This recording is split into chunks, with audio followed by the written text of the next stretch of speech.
কালকে মাঠে নামতেছে আফারা বনাম কানাডা, আর্জেন্টিনা বনাম কানাডা। কালকে যদি বিশ্বাস করেন ভাই, কালকে যদি আর্জেন্টিনা ঠকে, একটা বড় সাই মিলাদ দিব। কালকে আর্জেন্টিনা ফ্যানদের জন্য রয়েছে আমার পক্ষ থেকে থ্রি পিস, সবার জন্য এক একটা থ্রি পিস। ইতিমধ্যে কাজ চলতে আছে।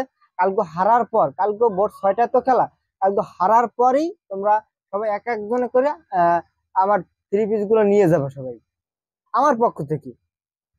ভাই ভালোই গেছি, ভাই ভালোই গেছি। ব্রাজিল তোকে নেইমার ভালোই গেছে বললে তোকে নান পাও ধরিয়া সেমিফাইনালে যাইনি, বুঝছো? তো কপালটা ভালো, তো কপালটা অনেক ভালো যে নেইমার খেলে না। নেইমার খেললে কাপ এবার আইতে, 2024 সাল কাপ আইতে ব্রাজিল।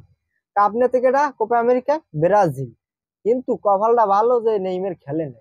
নেইমার একটু একটু রেস্টে আছে, থাকুক রেস্টে। আবার দেখবি ইনশাল্লাহ 25 সালে আবার খেলবে, তো লাগি খেলা হইবে। ওই যে মেসি না, মেসির লাগি খেলা হইবে। তাই সবাই ভালো থাকেন, সুস্থ থাকেন।